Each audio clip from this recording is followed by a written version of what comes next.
성결가족 여러분, 메리 크리스마스. 오늘은 성탄을 소망하고 기다리는 대림절 26번째 아침입니다.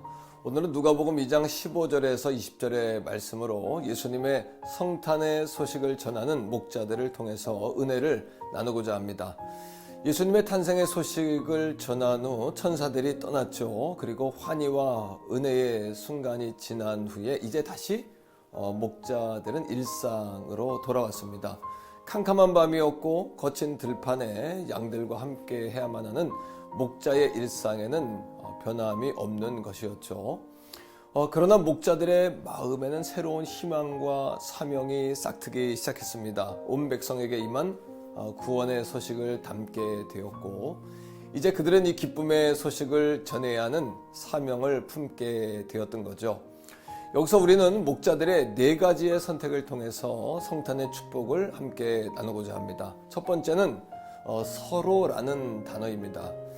천사들을 통해 얻은 은혜를 단순히 자신, 나만의 은혜로 여기지 않고 서로 나누기 시작했던 것이죠.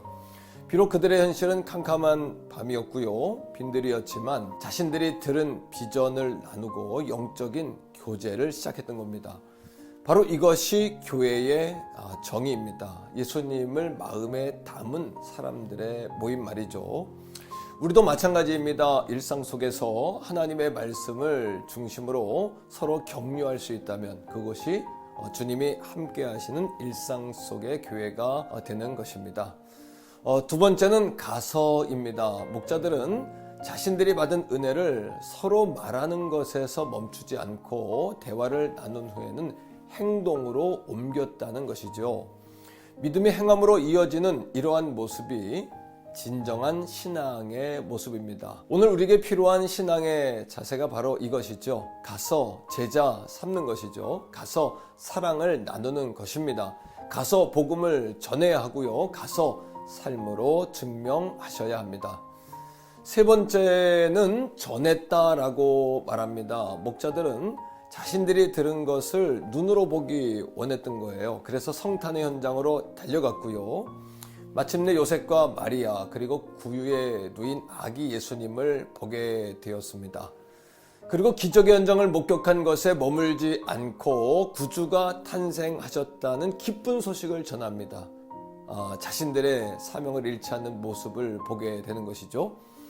하나님께서 목자들을 찾아 기쁜 소식을 전한 이유가 이것입니다. 목자들의 사명은 아무도 보지 않는 광야에서 아무도 찾지 않는 한밤중에 자기 양을 치는 사명을 감당하는 자들이었기 때문이죠. 하나님은 오늘도 작은 일에 충성하는 자들을 찾으십니다. 그리고 그들에게 큰 일을 맡기기를 원하십니다. 네 번째는 마음에 새겼다라고 성경은 말하고 있습니다. 물론 요셉과 마리아는 자신들의 아기가 온 땅을 구원할 구원자임을 알았죠. 그러나 현실은 누울 곳 하나 없는 불쌍한 아기였습니다. 그러나 목자들의 방문으로 그들은 희망을 다시 찾게 되었던 거죠. 목자들의 소식을 들은 사람들은 이 소식을 놀랍게 여겼지만 마리아는 그 이야기를 마음에 두었습니다. 이것이 천사가 찾아와 전해준 하나님의 약속임을 기억했기 때문이죠. 현실이 어둡고 깜깜할지라도 하나님의 약속과 예수 그리스도의 구원을 기억하며 고백하는 자들에게는 성탄은 변함없는 축복이며 우리의 영원한 소망이 되심을 믿습니다. 성탄을 기다리는 오늘 하루 동안에 주님이 여러분들에게 준 약속의 말씀은 무엇인지요?